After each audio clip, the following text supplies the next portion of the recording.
Hello, this is not your Chem tutor, and in this video, I will teach you about Charles' law under the topic of ideal gas laws.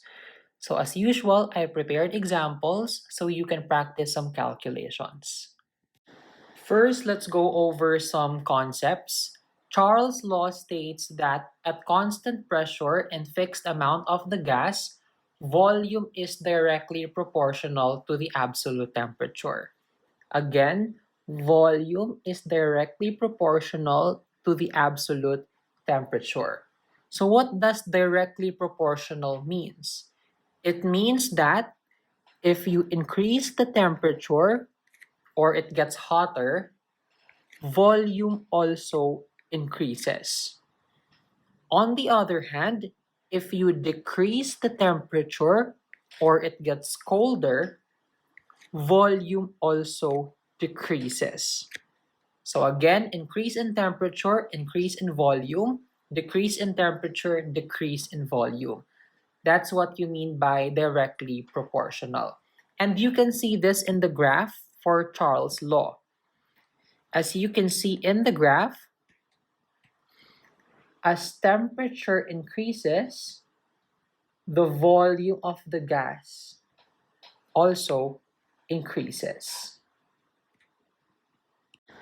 Now let's proceed to the formula for Charles' law. The formula is V1 over T1 is equal to V2 over T2. Now let's define the terms. V1 is initial volume and V2 is final volume. Now there is something I want you to take note of. When you are using Charles' law, this formula, you can use any unit of volume.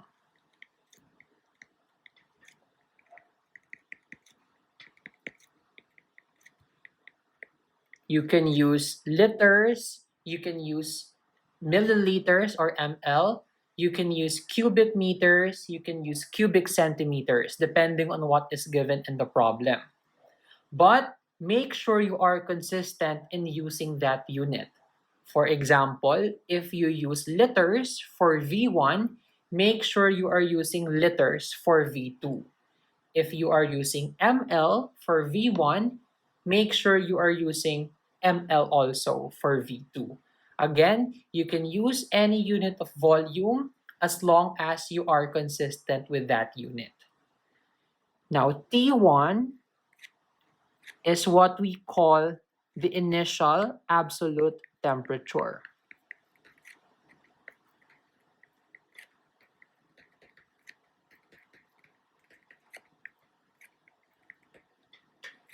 And T2 is the final absolute temperature.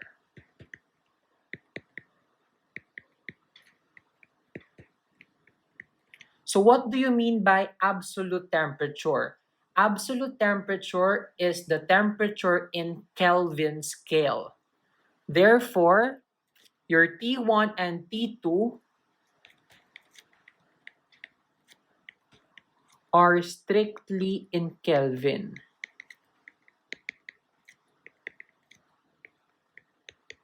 Or K. You cannot use any other unit for T1 and T2 except for Kelvin. Again, just a quick recap. For V1 and V2, you can use any unit of volume as long as you are consistent with that unit. But for T1 and T2, the only unit you can use is Kelvin. So if you are not given Kelvin as the unit, you will have to convert that first into Kelvin. So you must be familiar on how to convert different temperature units to Kelvin, such as Celsius to Kelvin or Fahrenheit to Kelvin, etc. If you still don't know how to do that, don't worry, I made a separate video and you can check that using the link on the description box. Now let's proceed to the examples. We have example 1, a gas at 25 degrees Celsius and 1.25 liters is heated to 33 degrees Celsius. what will be the volume of the gas? So if you read the problem, it says here initially the gas is at 25 degrees Celsius and 1.25 liters. So this is our initial temperature or T1, and this is our initial volume or V1. So our T1 is 25 degrees Celsius, but remember what I said previously, we need to convert the temperatures to Kelvin because we need the absolute temperature. So how do you do that? So you would just add 273.15 to the temperature in Celsius for it to become Kelvin. So 25 plus 273.15, this is 298.15, and this is now in Kelvin. The initial volume is 1.25 liters, and the problem says it is heated to 33 degrees Celsius. So 33 degrees Celsius is our final temperature, but again, we need to convert this to Kelvin. So 33, just add 273.15. So that is equal to 306.15 Kelvin. Now let's go back to the equation. V1 is 1.25 liters divided by T1 is 298.15 Kelvin. This is equal to V2, which is unknown in the problem, so just put V2 divided by T2 is 306.15 Kelvin. So we solve for V2. So how do you do that? First, you need to multiply both sides of the reaction by 306.15 Kelvin. So do the same thing on the other side. So on the right side, 306.15 Kelvin will cancel. So what remains on the right side is just V2. On the left side, you have 306.15 Kelvin times 1.25 liters divided by 298.15 Kelvin. So Kelvin will cancel, and what remains on the left side is liters as the unit.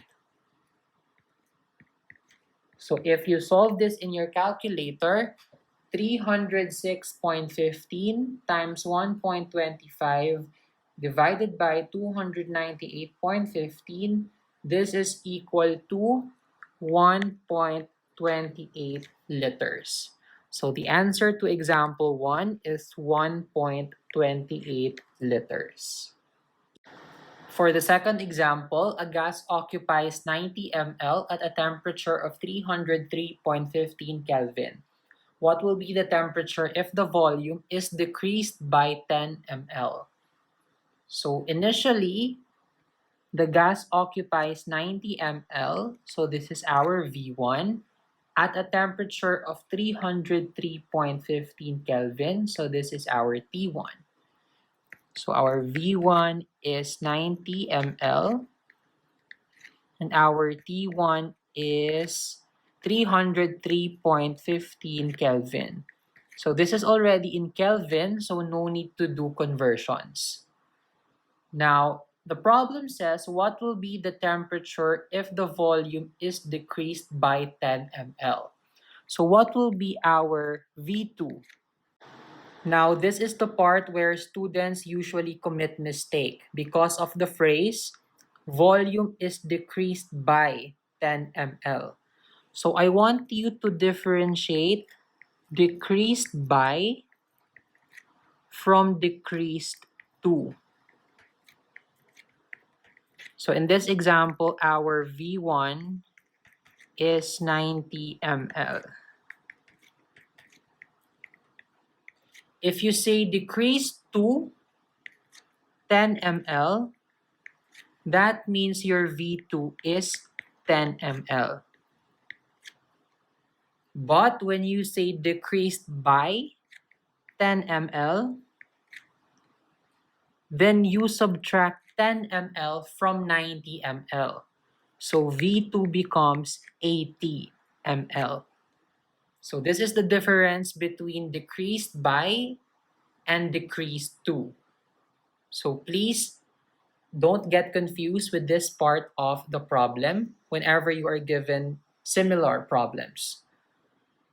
So our V2 in this problem is 80 ml because it says in the problem decreased by 10 ml. So V2 is 80 ml. Now let's use the formula for Charles' law. Our V1 is 90 ml divided by our T1 is 303.15 Kelvin. This is equal to V2 is 80 ml divided by T2, which is unknown. So we need to solve for T2, multiply both sides of the equation by T2. So T2 cancels on the right side. So what remains on the right side is 80 ml. And on the left side, you have T2 times 90 ml divided by 303.15 Kelvin. Next, you multiply both sides of the equation by 303.15 Kelvin. So do the same thing on the left side. So on the left side, 303.15 Kelvin will cancel out.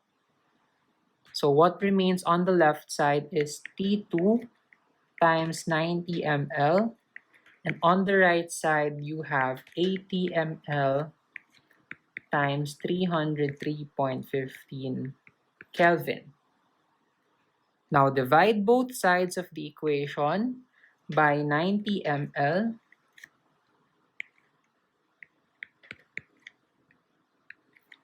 So 90 ml cancels on the left side. What remains on the left side is T2. And on the right side, ml cancels out. So what remains as the unit is Kelvin. So you have 80.0 times 303.15 Kelvin divided by 90.0. And if you solve this in your calculator, 80 times 303.15 divided by 90, the answer is 269.47 and the unit is Kelvin. So the answer to this question is 269.47 Kelvin. Example 3, if the absolute temperature of the gas is quadrupled, what happens to the volume? So the statement here says the absolute temperature of the gas is quadrupled. That means the final temperature is 4 times the initial temperature, or T2 is equal to 4 times of T1. What happens to the volume? So we will use the Charles' law formula. V1, just put V1 over T1 is equal to V2 over T2. And we know that T2 is 4 times of T1. So you put here 4 T1. So what you can do is you can multiply both sides of the equation by T1. So T1 cancels on the left side. T1 also cancels on the right side. So we have V1 on the left side is equal to V2 over 4 on the right side. And then you can multiply both sides of the equation by 4. So 4 will cancel on the right side. What remains on the right side is V2, and what remains on the left side is 4V1. So what does this mean? If the absolute temperature of the gas is quadrupled, the final volume is 4 times the initial volume. Or in other words, if the absolute temperature of the gas is quadrupled, the volume is also quadrupled.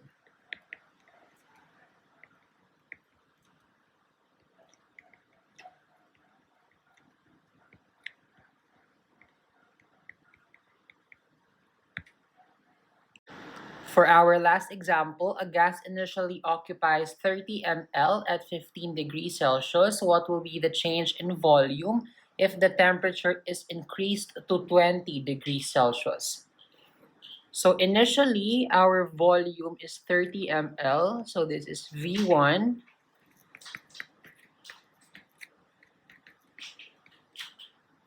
At 15 degrees Celsius, so this is our T1. But remember, we need to convert this into Kelvin. So that's 15 plus 273.15. And this is equal to 288.15. And this is Kelvin. What will be the change in volume if the temperature is increased to 20 degrees Celsius? So this one is our T2. So that's 20 plus 273.15. This is equal to 293.15 Kelvin. So we will use Charles' law. Our V1 is 30 ml. T1 is 288.15 Kelvin. This is equal to V2, which is unknown. So just write V2 divided by T2 is 293.15 Kelvin. So we will solve for V2. Multiply both sides of the equation by 293.15 Kelvin. So do the same thing on the left side. 293.15 Kelvin cancels on the right side. So what remains on the right side is V2. And on the left side, we have 293.15 Kelvin times 30 ml divided by 288.15 Kelvin. So Kelvin cancels on the left side. What the unit that remains on the left side is ml. So V2 is equal to 293.15 times 30 divided by 288.15. This is equal to 30.5 ml. So that is our V2. But if you read the question, it says, what will be the change in volume? It's asking for the change in volume, not the final volume. So 30.5 is not yet the answer. We need to find the change in volume. So the change in volume